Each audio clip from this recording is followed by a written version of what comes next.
26 मई के दिन मोदी सरकार के 12 साल पूरे होने पर आपको बताएंगे कि इन 12 सालों में भारत कितना बदला। 12 साल पहले आज ही के दिन 26 मई 2014 को नरेंद्र मोदी ने भारत के प्रधानमंत्री पद की शपथ ली थी और उसके बाद यह तारीख भारत के लोकतांत्रिक इतिहास में सबसे खास तारीख बन गई। श्री नरेंद्र दामोदर दास मोदी।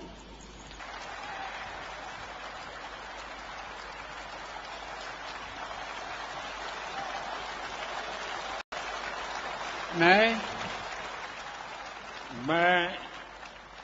नरेंद्र दामोदर दास मोदी ईश्वर की शपथ लेता हूं कि मैं विधि द्वारा स्थापित भारत के संविधान के प्रति सच्ची श्रद्धा और निष्ठा रखूंगा। मैं भारत की प्रभुता और अखंडता का अक्षुण्ण रखूंगा। मैं संघ के प्रधानमंत्री के रूप में अपने कर्तव्यों का श्रद्धापूर्वक और शुद्ध अंतःकरण से निर्वहन करूंगा। आज से 12 साल पहले जब नरेंद्र मोदी भारत के प्रधानमंत्री बने थे, तब उस वक्त का दौर शायद बहुत सारे लोगों को याद नहीं होगा। उस वक्त देश में यूपीए सरकार के खिलाफ इतना गुस्सा था कि कांग्रेस पार्टी केवल 44 सीटों पर सिमट गई थी, जबकि बीजेपी जनता पार्टी के बाद पहली ऐसी राजनीतिक पार्टी बनी थी जिसने अपने दम पर लोकसभा में प्रचंड बहुमत हासिल किया था और 282 सीटें जीती थी। इस अविश्वसनीय जीत का चेहरा नरेंद्र मोदी थे, जो गुजरात में भी एक अद्भुत रिकॉर्ड बनाकर आए थे और 2001 से लगातार वहां के मुख्यमंत्री थे। मुख्यमंत्री का पद छोड़ने के बाद जब उन्होंने प्रधानमंत्री का पद संभाला तो वो दिल्ली में ऐसे जमे कि आज उनकी 12 साल पूरे हो चुके हैं। आज हम आपको ये बताना चाहते हैं कि मोदी सरकार के इन 12 सालों में भारत कितना बदला और कितना आगे बढ़ पाया। 2014 में भारत की अर्थव्यवस्था पूरी दुनिया में 10वें स्थान पर थी। फ्रांस, इटली, ब्राजील, रूस और कनाडा की अर्थव्यवस्था का आकार हमसे बड़ा हुआ करता था, लेकिन आज इसी सूची में 6ठे स्थान पर हम हैं। यह स्थान भी इसी महीने 2 अंक नीचे आया है क्योंकि रुपया डॉलर के मुकाबले कमजोर हुआ है।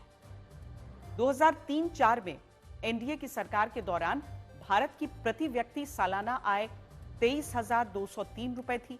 इसके बाद यूपीए के 10 साल के शासन में यही आय 79,118 पर पहुंची, लेकिन मोदी सरकार के 12 सालों में यह आय बढ़कर 2,19,000 रुपए हो गई और इसमें 178% की वृद्धि हुई। हालांकि यहां यह बहस भी होती है कि किस सरकार में भारत की अर्थव्यवस्था ज्यादा बढ़ी। तो आंकड़े बताते हैं कि यूपीए की सरकार में भारत की अर्थव्यवस्था 709 बिलियन डॉलर से 2.04 ट्रिलियन डॉलर की हुई थी, जिसमें 187.7% की वृद्धि हुई थी। लेकिन मोदी सरकार में यह अर्थव्यवस्था डबल होकर 4.15 ट्रिलियन डॉलर की हुई और इसमें 103% की वृद्धि हुई। यानी यहां वृद्धि यूपीए सरकार से कम है। लेकिन मोदी सरकार में कोविड जैसा संकट आया और अब ईरान युद्ध से ऐसा प्रभाव हुआ जो पहले की सरकारों में नहीं रहा था। 2014 से पहले भारत की जीडीपी में कृषि क्षेत्र का 13.9% योगदान था, इंडस्ट्री का 26.1% योगदान और सर्विस सेक्टर का सबसे ज्यादा 59.9% योगदान। लेकिन मोदी सरकार ने इसे बदलने की कोशिश की है। अब इंडस्ट्री का योगदान 26% से बढ़कर 30.6% हुआ है। कृषि का योगदान 14.4% पर आया है।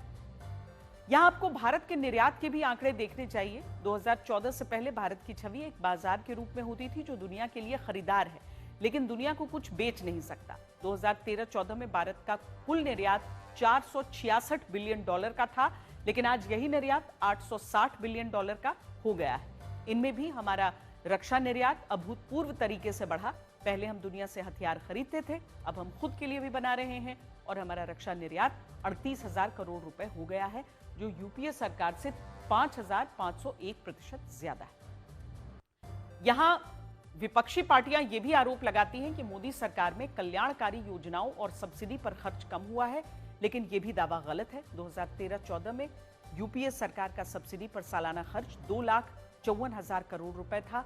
आज मोदी सरकार में सब्सिडी पर सालाना खर्च 4,54,000 करोड़ रुपए है और ये उस वक्त से 2 लाख करोड़ रुपए ज्यादा है।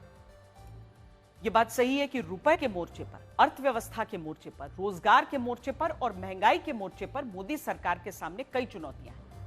यह भी सच है कि मोदी सरकार में जनधन खातों से लेकर शौचालयों के निर्माण, डिजिटल लेन देन और स्टार्टअप कल्चर की पूरी तस्वीर भी बदली है। 2014 से पहले हमारे देश में केवल 350 स्टार्टअप थे, जबकि सिर्फ 4 कंपनियां यूनिकॉर्न थीं, जिनकी मार्केट वैल्यू $1 बिलियन से ज्यादा होती। लेकिन मोदी सरकार में यही स्टार्टअप 350 से बढ़कर अब 2 लाख से ज्यादा हो गए और यूनिकॉर्न स्टार्टअप की संख्या भी 4 से 120 हो गई। यहां आप इस नक्शे को भी देखिए। 2014 से पहले भारत के केवल 6 राज्यों में बीजेपी और उसके सहयोगी दलों की सरकारें थी, लेकिन आज भारत के 22 राज्यों और केंद्र शासित प्रदेशों में बीजेपी और उसके सहयोगी दलों की सरकारें हैं। और इसी दौरान मॉर्निंग कंसल्ट के मुताबिक प्रधानमंत्री मोदी दुनिया के सबसे लोकप्रिय नेता हैं, जिनकी अप्रूवल रेटिंग 70% है। मोदी सरकार में भारत की विदेश नीति भी बदली है, जिसमें प्रधानमंत्री मोदी का कई देशों के नेताओं के साथ सहज और भरोसे का रिश्ता दिखता है। जैसे हाल ही में इटली दौरे पर प्रधानमंत्री मोदी ने वहां की प्रधानमंत्री जॉर्जिया मेलोनी को मेलेडी टॉफी गिफ्ट की।